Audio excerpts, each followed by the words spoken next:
everyone, I'm Miss Glennis from the Yuma Main Library. Today I'm going to show you how to make a loom and how to weave a small project with it.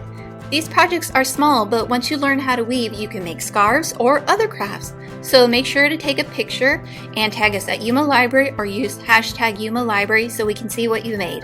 Let's go! For this activity, you'll need cardboard. If you don't have cardboard, you can use a cereal box.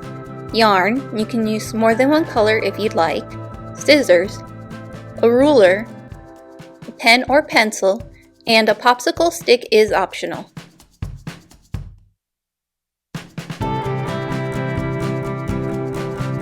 First, you'll use a ruler to measure a small rectangle on a piece of cardboard.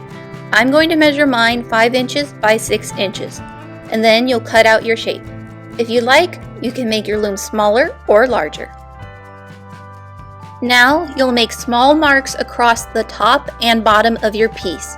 You can make the marks on the longer side or the shorter. For this one, I'm marking the longer sides. Using your ruler and pen, you'll make small marks every ½ inch. You can play around with the spacing and do a 1/4 inch or 1 inch marks. Just make sure you have an even number of marks across. Then use your scissors to cut a small slit about a 1/4 inch, not too deep, at each of the marks. You'll do this for the top and bottom. After cutting all of your notches, you'll create the warp or base of your weave with your yarn. You'll start at the bottom left notch, make sure to leave about a 7-inch tail, and wrap your thread to the top notch. Make sure that it's tight when you wrap, and then back to the bottom, continuing until you've completely wrapped your loom at all of the notches. Then flip over your loom and cut the end of the yarn. Make sure to leave another 7-inch tail. You'll tie the 2 tails together and make sure to keep it tight.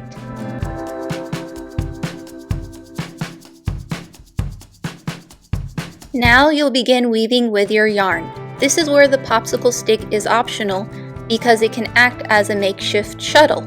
If you decide to use it, you'll need to create notches at both ends of the stick to hold the yarn when you wrap it around. Another optional method is to stick your ruler under the yarn and lift it so that it creates a bigger gap between your warp and the cardboard. This makes it easier to weave. You'll start the weft threads at the left side and under the first warp thread, the one going vertical. And then over the next one, you'll continue to go over and under across your loom. Just make sure to leave a tail at the beginning. Then you'll push your first weft down, and to make the next row, you'll start under and over, moving to the left. When you pull your weft yarn across, make sure you don't pull it too tight, otherwise your sides will curve in. Remember, you don't have to use a shuttle, you can use just your hands.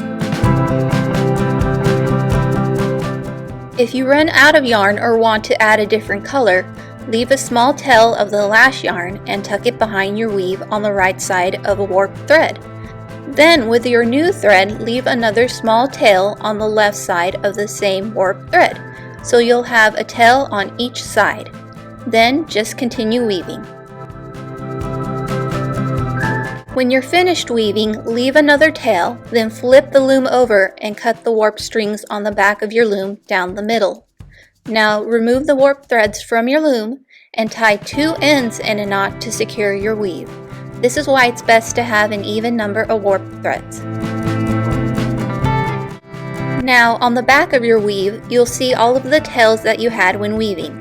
You can leave them, or with the help of an adult, you can use a plastic needle to thread them into your weave.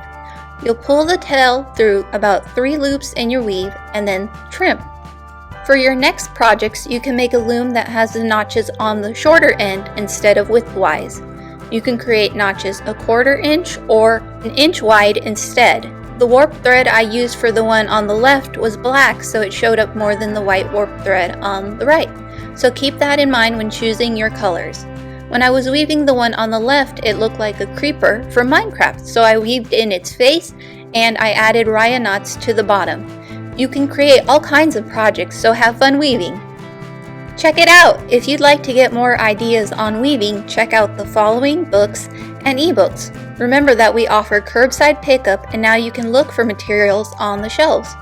Services are limited, so visit the library's website for times and more information. Remember to follow the Yuma Library on Facebook, Instagram, and Twitter to stay updated on what's happening at the library. And subscribe to our YouTube channel to see more awesome library videos. Stay safe and don't stop reading.